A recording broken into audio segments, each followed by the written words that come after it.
هكذا تهافت المئات من سكان عمادة قنطرة بنزرت التابعة لمعتمدية قلعة الأندلس من ولاية أريانا صباح اليوم على مركز الرعاية الأساسية بالمنطقة.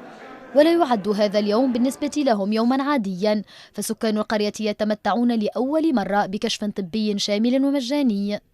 وفرنا 3 أطباء عامين قاموا بالتحسيس والتوعية الصحية، وجهوا 320 مريض شفنا اليوم، وجههم للاختصاص: طب عيون، طب معدة، طب أمراض صدرية، إخصائية نفسانية.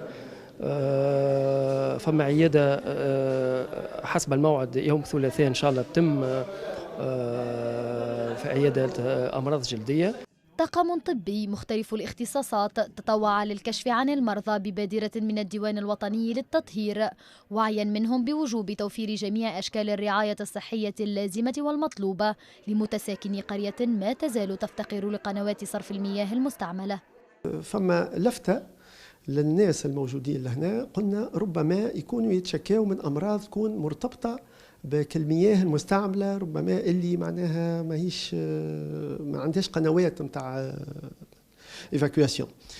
القرية المنسية، هكذا اختار متساكنو قنطرة بنزرت تسمية منطقتهم، فمد شبكة تطهير بالأحياء السكنية هناك وتزويدها بمحطة معالجة للمياه المستعملة، قرار وزاري لم يمضي على إصداره من قبل وزارة البيئة سوى بضع أيام.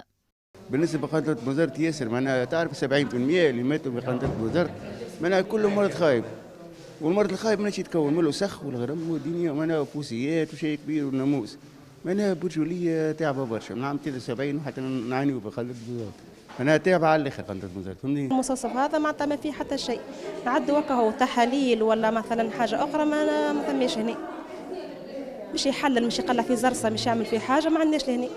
يطالب متساكنو قنطرة بنزرت السلطات بإعلان منطقتهم دائرة بلدية، على اعتبار أن عدد متساكنيها تجاوز 3000 ساكن، وهي تمتد على مساحة 2022 هكتارا، ويفصلها عن العاصمة 25 كيلومترا، وعن ولاية بنزرت 36 كيلومترا.